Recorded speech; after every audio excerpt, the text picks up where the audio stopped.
Unit 5 COVID exam review from 1820 and the Missouri Compromise to 1848 in the Mexican Cession.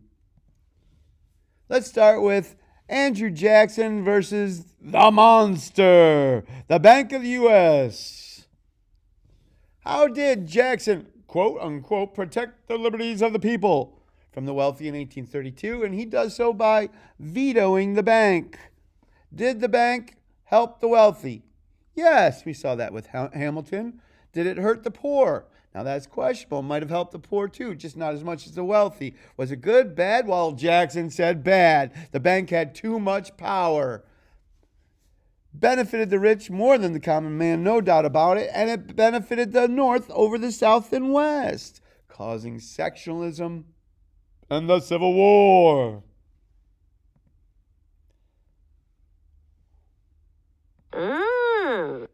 So he wins a landslide victory in 32. The people adore him. They love what he's doing. So he says, okay, I'm going to do some more of it. And he goes to war with the bank, taking all the funds out of the bank and putting them in state banks. Now, you can keep your bank, but it's empty. And so thus killing the bank. Now these pet banks were going to have all the money. They're going to use it to speculate. Rich people don't work for money. Rich people let their money work for them. So banks don't let money just sit there. They invest it. This causes massive investment, massive speculation on land, and causes the Panic of 1837. With the help of Nicholas Biddle, the bank president, who really wants this to go bad. So why did Hamilton create the bank if Jackson thought it was so bad? Hopefully you watched the earlier videos and you know it's because stability. Need to help create a stable commercial government so business can thrive. All right. Now going to the Supreme Court. Court case, Worcester versus Georgia. One of the most dangerous things a president ever does. Now, wait, this is a court case. What does the president have to do with it? Well, let's take a look. Georgia wants to take the land away from the Cherokee because they find gold. You're just Indians. Get off the land. We want to. While the Cherokee, being the civilized tribe, will take them to court. They take them to court, and who wins? Well, the Indians. Woohoo! Cherokee win. Woohoo! They celebrate good times. Come on. So the martial court declares the Cherokee can keep their land. There's always a but. Isn't there always a but? But Jackson replies, John Marshall made his decision. Now let him enforce it. Basically giving the big middle finger to John Marshall in the Supreme Court, overruling a Supreme Court decision. Pretty dangerous stuff here. But he was Mr. Popular, and the people of the United States had no problem with them getting rid of the Indians.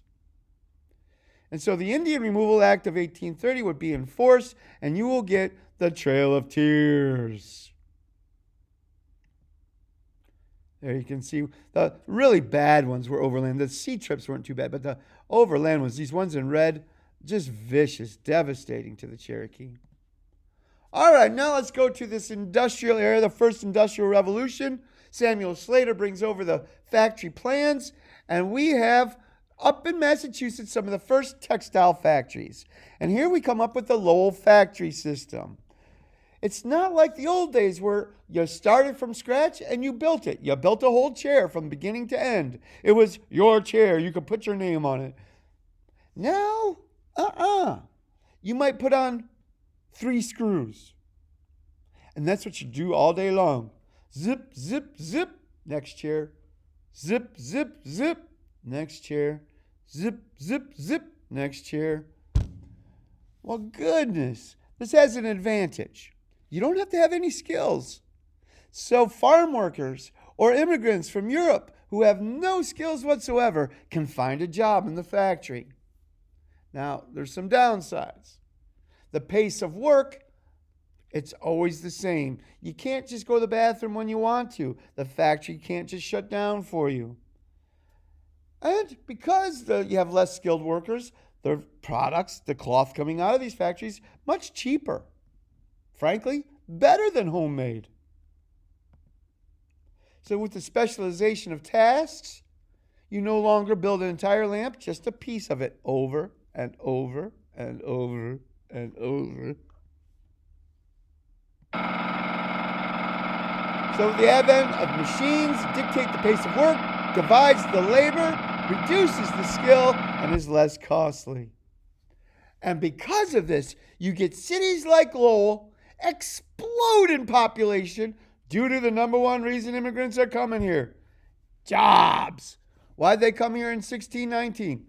Jobs. Why'd they come here in 1800? Jobs. Why'd they come here in 2021? Jobs. Now, how does this affect women? Well, I hate to say it, but frankly, women had two occupations, up until about 1700. Wife, mother, or prostitute.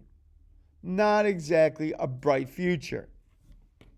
But with industrialization, things are a little better. Now, I got to look at these ladies and find it hard to believe things are getting a little better. But that just shows you how bad it was. Don't you love how they draw these ladies all prim and nice and everything? And then here they are at the end of the day. But come on. You're out in the middle of nowhere. You might have 3 prospects for husband, and 2 of them don't have any teeth.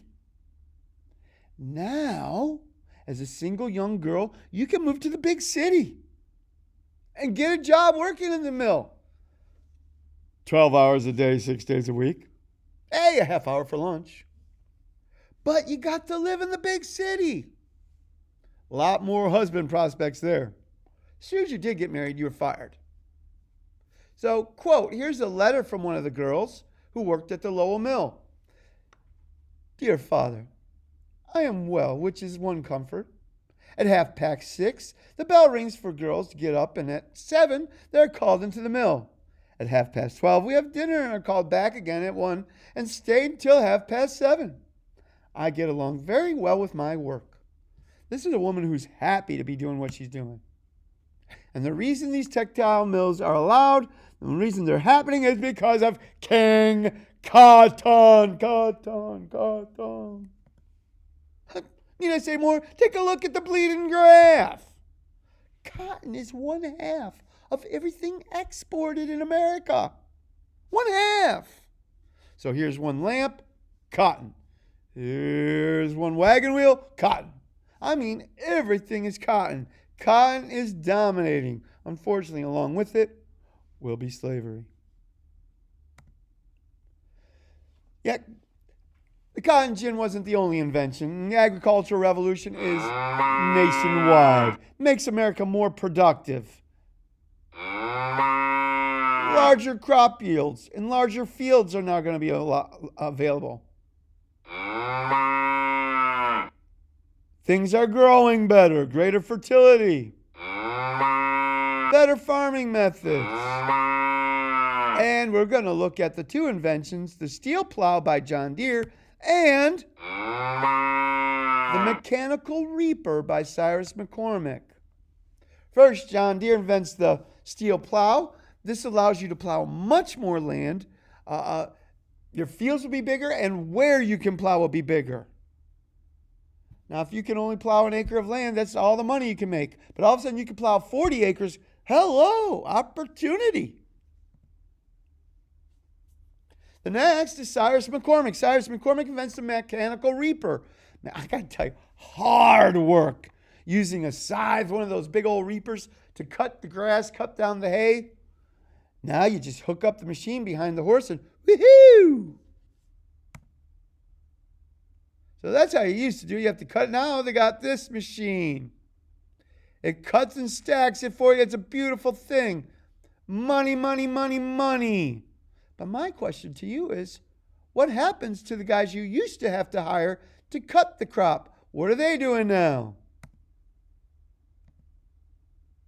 They're moving to the city. So with the Lowell girls, we get farm workers also. And thus we get the slow progress of Americans from rural America to urban America. Manifest destiny. God said, that we should own from the Atlantic to Pacific. What? Indians are living there? Indians? God said we could take their land. What? Mexicans are there? God said we could have it. And thus, under the umbrella of manifest destiny, we will complete what is today the contiguous United States. You can see in 1845, we get the Republic of Texas. They took it from Mexico, and then we annexed it. Next, 1846, from Great Britain, we get Oregon. Mr. Manifest Destiny, the president who got us the most land, except for Jefferson and Louisiana Purchase, is Young Hickory, James K. Polk. In 1844, the Democrats were split. The three nominees for the presidential candidate were Martin Van Buren, a former president and an abolitionist, James Buchanan, a moderate, Lewis Cass, a general and expansionist. From Nashville came a dark horse riding up. He was James K. Polk, Napoleon of the South. Austere, severe, he held few people dear. His oratory filled his foes with fear. The factions soon agreed, he's just the man we need to bring about victory, fulfill our manifest destiny, and annex the land the Mexicans command. And when the vote was cast, the winner was Mr. James K. Polk, Napoleon of the South.